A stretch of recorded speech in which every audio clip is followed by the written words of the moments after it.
you're still handing them a script and saying, say exactly what you want us to say. It's essentially old-fashioned way of advertising. You're listening to the Affiliate Marketing Podcast brought to you by affiliatemedia.com, the chapter and verse of everything you need to know about running a successful affiliate program for your business. Now, here's your award-winning affiliate and performance marketing host, an industry veteran, your affiliate marketing guide, and the founder of Affiverse, Leanne Johnston. What if the polished, picture-perfect influencer content that we've all grown accustomed to is actually turning your customers away? In today's digital landscape, authenticity isn't just a buzzword. It's becoming the currency of successful marketing. In this episode, I'm thrilled to welcome Greta Dunn, the founder of Marker Video, the home of real reels and truthful TikToks.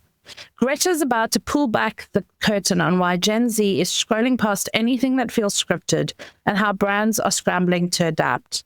You'll discover why 40% of reviews might be fake and how that's eroding customer trust in traditional influencer marketing.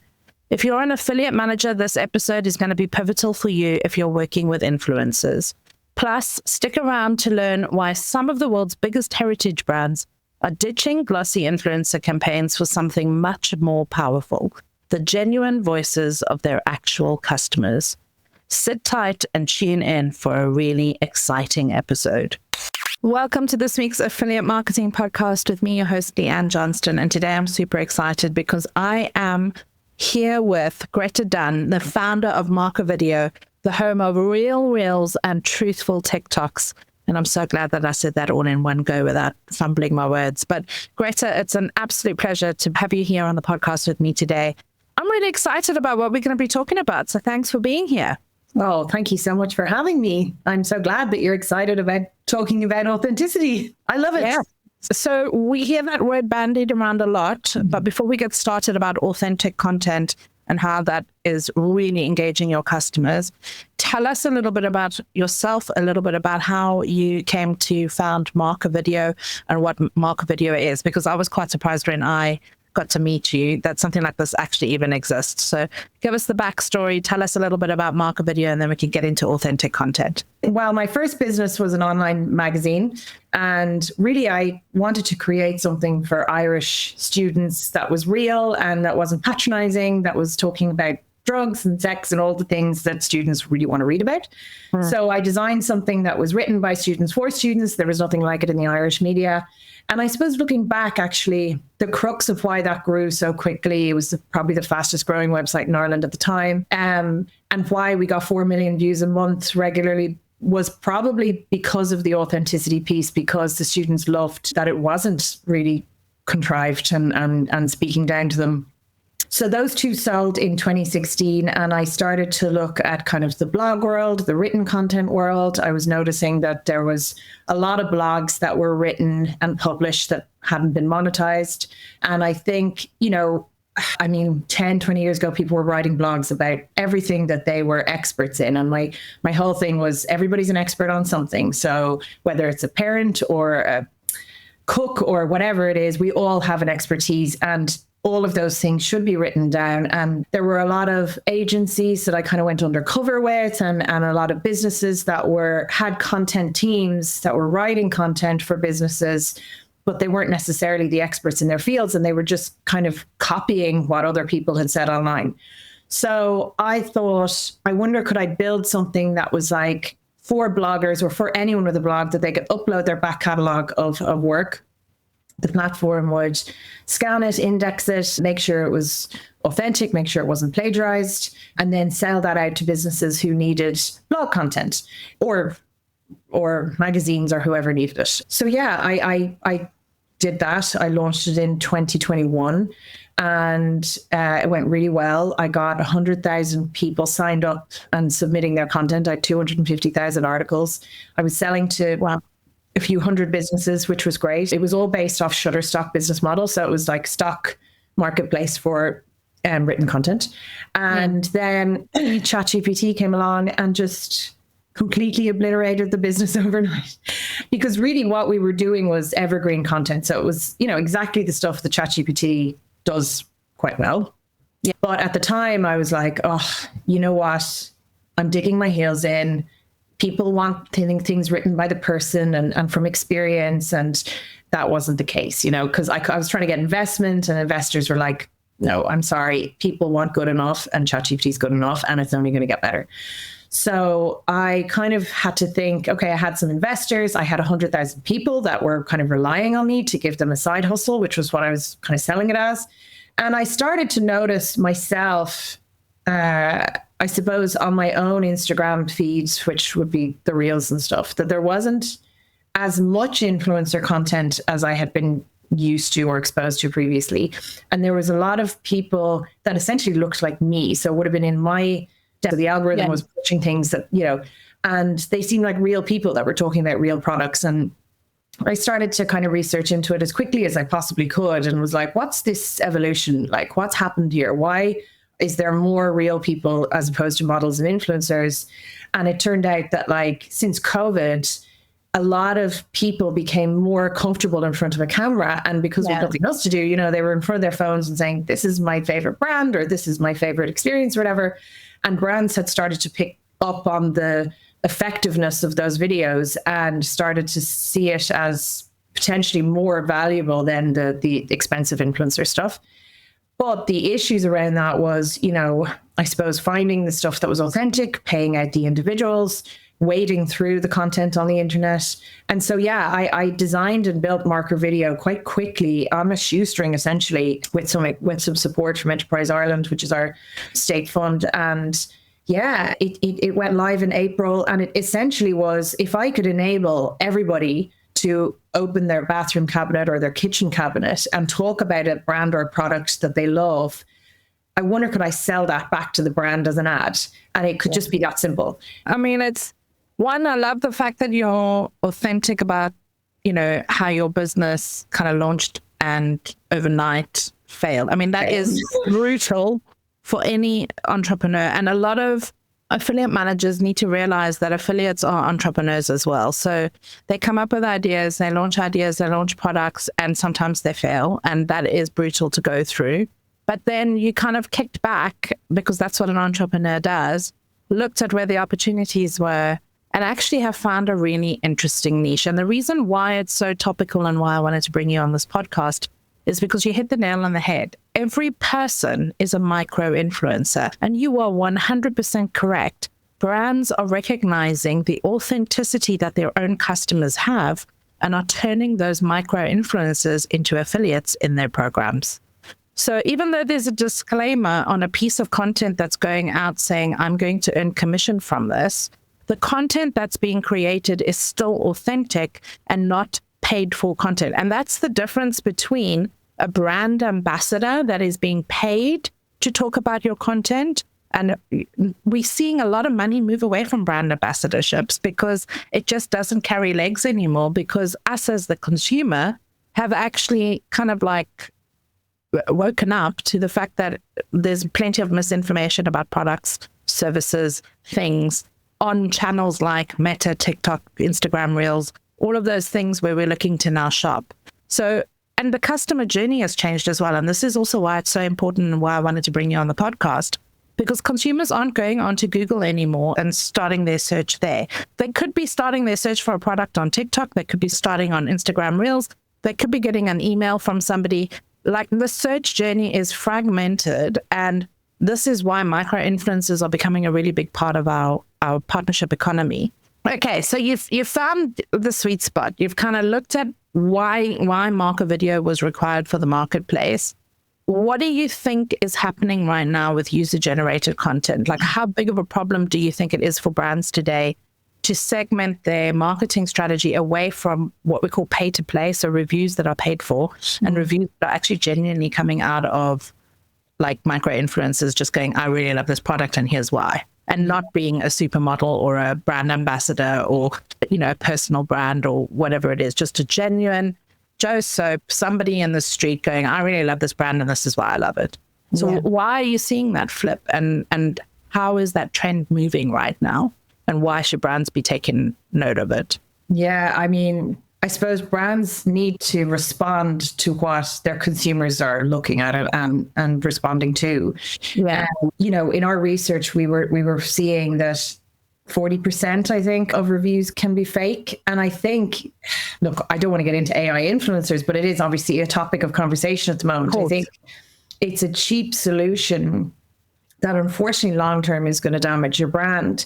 People need authenticity. People need to see, especially this younger generation. And I can't stress that enough. I mean, our research went into the 18 to 24-year-old demographic. Yeah. They are scrolling past anything they think is stale. They do not want to be sold to anything that is too polished, too refined. If they think there's a script, which is pretty easy to spot, especially for these younger kids, they just don't respond to it. And not only that, not only are they not responding to it, they're actually criticizing brands and moving away from brands. There was a thing last week that we saw. It was a big brand in the States called Poppy, and it's a drinks brand, really pretty and really sweet, perfect for influencers. And they basically sent out thousands of their product to influencers. And the hate online, I mean, on Reddit, on Instagram, it was just like, why are you doing this? Why aren't you talking to your customers? Why aren't you getting the content from real people, or giving it to a women's shelter and asking them what they think, or giving it to, why are they going to people that don't appreciate them? And I think that is where people are getting irked, especially in the hospitality industry, where hotels are giving free stays and stuff. And in this economy, when everyone is essentially struggling, they're like, I'm out there spending my money on this. I'm sitting in the pub or the cafe with my friends. I'm telling them how good this foundation is, how good this sauce is, whatever it is. They're going out and buying it. And yet you're still giving it to people and handing them a script and saying, say exactly what you want us to say. It's essentially old-fashioned way of advertising. And I think influencers are an amazing thing to look at. The reason they work is because they have influence. And when they started out, it was so pure because it was people who had influence that people looked up to. I mean, you look at the likes of David Beckham, and there's a reason that people look up to them and they listen to what they have to say. And they were talking about brands and experiences that they actually loved. And so that's why the brand was going, oh my God, we're responding to this. So that's why that worked. Unfortunately, it has been corrupted and the industry has been corrupted. And now there's a manipulation going on where people are told to say they like something when they don't actually like it. But because they're not a model or an actress, they're supposed to be believed. Maybe that worked 10 years ago. It's not working now. So brands have to adapt, and that can be messy because they're dealing with the average consumer. So for us, we're like, okay, our thing is no scripts. We do not tell people what to say, but we've had many brands come to us say, why don't we just do this ourselves? Why don't we just say to all of our customers, we'll send us a video and then we don't have to use you at all? And we're like, that's a great question. And you go ahead and try and do that, because there's a lot of... Well, let's see, it's going to be so diverse. Like, it's really not, It's not, and there, we've worked in this a long time in the magazine. My partner was one of the first hires I had in the magazine. So we've spent years working on content marketing and what works and what people respond to and what they don't. So when a brand says that to us, we generally say, you go and you try that. We reject over 60% of what comes in. There's obviously an onboarding. There's a know your customer. There's a validation of the person. Are they a real person? We have certain tools to do that. We take their bank details. We figure out their tax. Like, there's a much more to it than just saying to your customers, hey, give us a review and we'll put it up. You have to agree licensing, obviously agreements, copyright. So we're trying to streamline this and make it easy. And on the outside, it looks like, well, that's such a simple thing. Like, we'll just tell our customers to send us videos. It's not that simple. Sometimes, I love that you've said that, because I can say exactly the same about affiliate marketing. I get a lot of clients coming and go, okay, thanks, give me the plan. I'm going to go and execute it. Yeah. Good luck with that, because without the 25 years experience of knowing exactly every little incremental, minute, pivotal point in that process that needs to be handled, maintained, swapped out, optimized, you're not even going to know what's coming. Like, you're not even going to know what's hitting you. So it isn't an easy thing to curate authentic content, and it isn't an easy thing to get your customers to just do a video that's going to be usable enough to actually engage other customers to purchase. So, I mean, that is a massive hurdle. And then you've mentioned all of the things that go with it. So all of the compliance, the due diligence, the, vetting of the content to make sure that there's no, like blasphemy and there's tools that need to be plugged in to actually manage all of that incoming content. One of the things that you touched on though is that, Market Video it's user-generated content that's authentic, but it can also be used for paid ads. So for business, for example, fantastic platform. I've looked at it, I've used it, but creating content is not everybody's forte. So imagine if you are a small e-commerce brand, you don't have a huge budget, like there's a place in the market for this. You want to have videos that you can put paid media budget behind, but you don't have a huge production budget. This is a great way for you to actually go and get customers to use your product, purchase from your store, create really great content about the service that you're providing, and then leverage that content to actually do paid media with it as well. LinkedIn is doing a massive amount of like plugs for testimonial-based content as paid ads. So not actually creating video content, and this is in the B2B space as well. So and why I'm saying this is because there's a definite trend towards consumer-generated, authentic content, upselling and reviewing product. And legally, there's a trend too, because in the US, for example, fake reviews been under, massive, legislative, scrutiny, looking at, disclaimers to actually prove when content is being pushed out, whether that's paid for content or authentic content, and whether there's commissions earned for that content that's being created. So there's almost like a best practice that's naturally happening in the space to get us to content that isn't misinformation. I know. I find it fascinating that running at the same time, the juxtaposition of the AI revolution and the authenticity revolution, which is in line with each other. And one is feeding the other. Like something that we can get instantly that is essentially a fake human that doesn't exist or whatever you want it to be, is breeding this side of humanity that is demanding to know if it's real or not, and which works out really well for the business that I'm creating, because it doesn't, AI is not a threat to it. In fact, it's really going to help us. We are demanding, stamping, making sure it's human. And I think that's only going to become more important as time goes on. And one of the big things when you start a business is it going to be around in 10 years?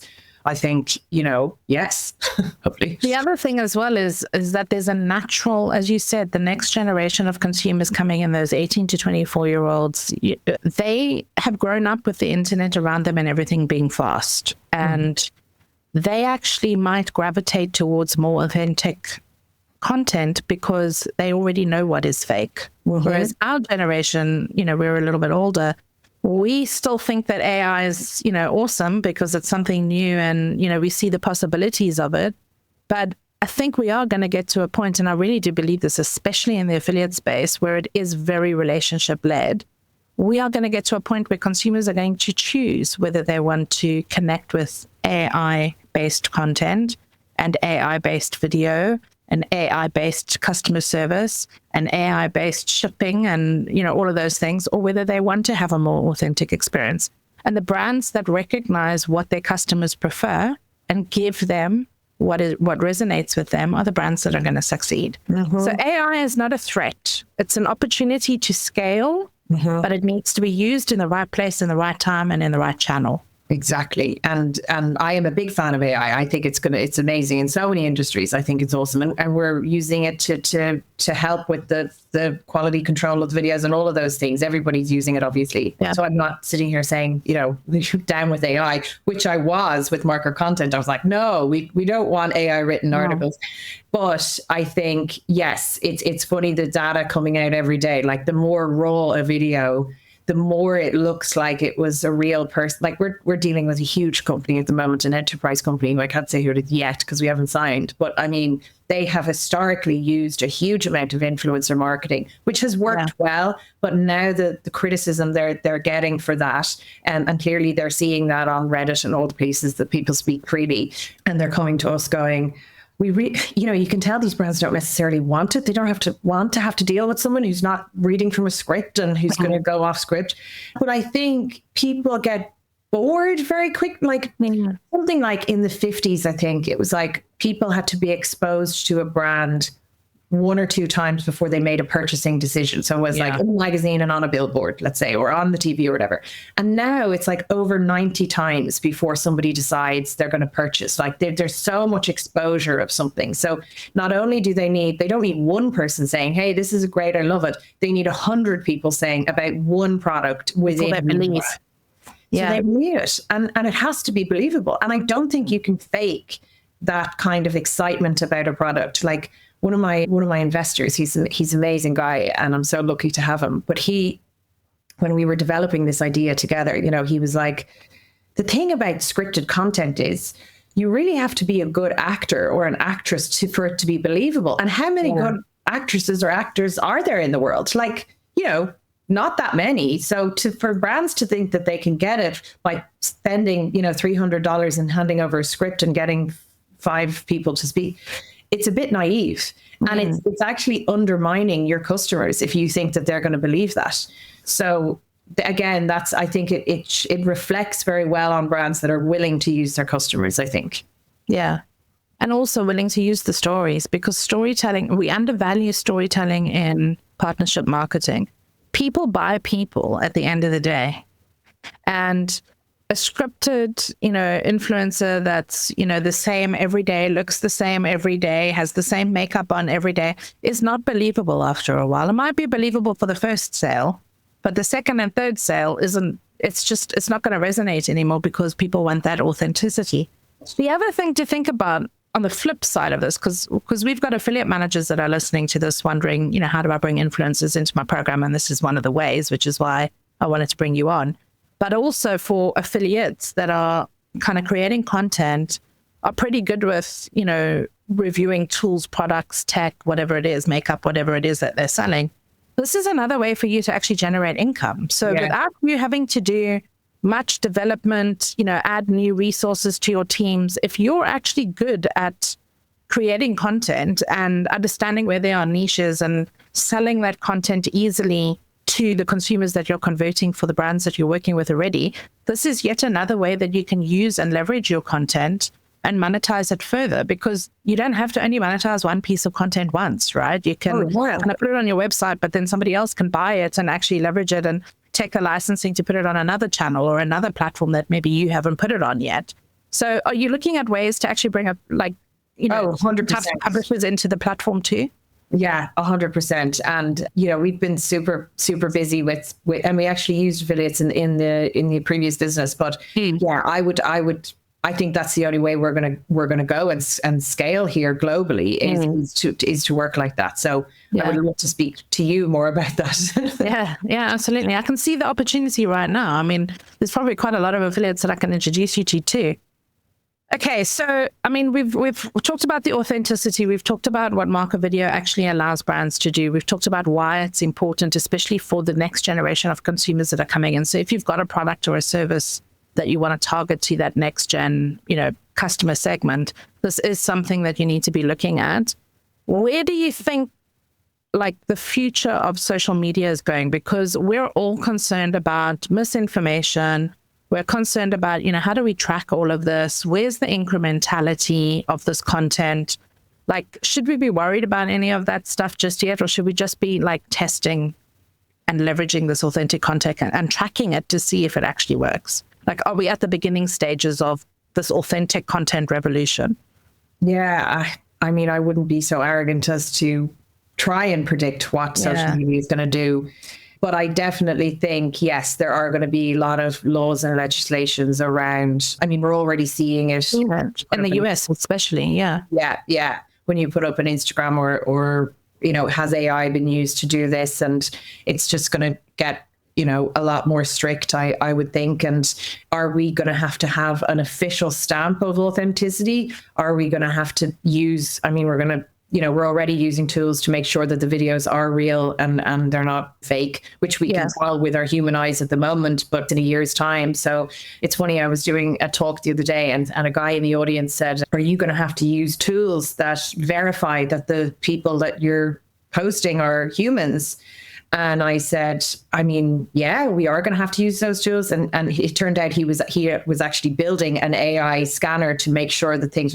And I was like, this is the new generation of startups. It's going to be compliance. It's going to be safety. It's going to be making sure something is legitimate. It's not the business I'm in. Unfortunately, I'm in the simple business of putting out authentic videos and letting brands buy them. But we're definitely going to have to make sure that they are authentic so that our brands trust that if they're getting it from Marker Video. And also, I ultimately want Marker Video to be a logo where if you see it in a restaurant or a hotel, that you're like, oh, great, this brand uses Marker Video. That's great. That means they use authentic reviews. So I'm definitely using it because I know that they're supporting their customers and rewarding their customers and stuff. And I'm definitely going to do a video because I know that I have a good chance of making a bit of money.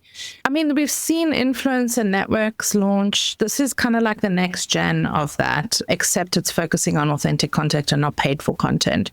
So I just want to bring everybody back to the tagline, which is actually brilliant. It's the home of real reels and truthful TikToks. The other thing that I mentioned to you as well, which is just the parting point that I want to leave with everybody, is that when you're working with Marker Video, you're actually getting content that you can leverage across any channel. When you're working with an influencer who only works on TikTok or Meta or X or wherever they are, you are beholden to that content only being available on that channel for as long as that channel allows it. Whereas with Marker Video, you actually own the rights to the content and you can then leverage that content across multiple channels, whichever channels you see fit and whichever ones match with your audience. So there is that as well that does concern a lot of affiliate managers when they are starting to work with influencers and micro influencers is like, I'm paying for the content, but how long will the content actually be up? So I wanted to kind of bring that up because that is something that we forget. Like we just think, oh yeah, they're a TikTok affiliate or they're a Facebook affiliate. Yeah, they might be now, but what happens if Facebook decides that they can't carry on posting or their page gets shut down? There goes all of your ad budget and it's, you can't claim it back unless they very quickly recover. So I think having ownership of the content that you do purchase and spread out and associate with your brand is also a really valid point. Yeah. And I want brands to see it like a Shutterstock. Once it's yours, it's yours. The amount of people we've spoken to that are in charge of affiliate or influencer marketing in agencies or brands, and they're like, there's so many rules around it. It's so expensive, and we're actually not seeing the conversions coming from it. And we're dealing with the agents and all this. And we're trying to just make that much easier for them. But yeah, the length is a big thing, the length of time someone can use something, because we're trying to make evergreen content as well. I mean, we're working with some of the biggest brands in the world that have been around for the last 50 years. And it's interesting that they're the ones who are coming to us because they're like, look, everybody has this in their cabinet. Let's get every different type of demographic person talking about it instead of one beautiful woman who nobody can relate to. So yeah, I think that is a big part of it. They love that they can use it. They love that they can use it in their email marketing. They can use it on their YouTube shorts. They can use it on their website. And it just shows how a product is used in an individual way, which is, I think, what we're all looking for, basically. Yeah, that's amazing. All right, Greta, this has been a fantastic conversation. It's opened my eyes up to how content really needs to be curated and how we work with different content publishers or influencers, micro influencers, content creators, whatever you want to label them, to actually augment, the messages, the products, the services that we're selling, and really use that to reach niche customers in lots of different channels. Like, it doesn't only have to be on TikTok or Meta. It could be used anywhere. Where can our listeners learn more about Marker Video and connect with you to discover what's possible for their brands? Well, yeah, my LinkedIn, so Greta Dunn, and then markervideo.com has all of our information on it. We have an Instagram that you can follow. And yeah, I mean, if you're a brand, we would just love to talk to you. At the moment, I suppose you could say we're still in a discovery stage. So we're still learning because we're dealing with every industry you can possibly imagine. So they all have different insights as to what they're looking for, but ultimately it's all the same thing. We just want to hear from our customers and be able to reward them quickly. So yeah, get in touch with me. We'll love to talk to anyone who's interested. Thank you so much for sharing authentic content with us on the Affiliate Marketing Podcast. It's been a pleasure to learn about this, and I hope that everybody listening will start to go and have a look at a little bit more closely how they can leverage micro-influencers and actually work with them collectively in their affiliate programs, because it is a part of the partnership economy.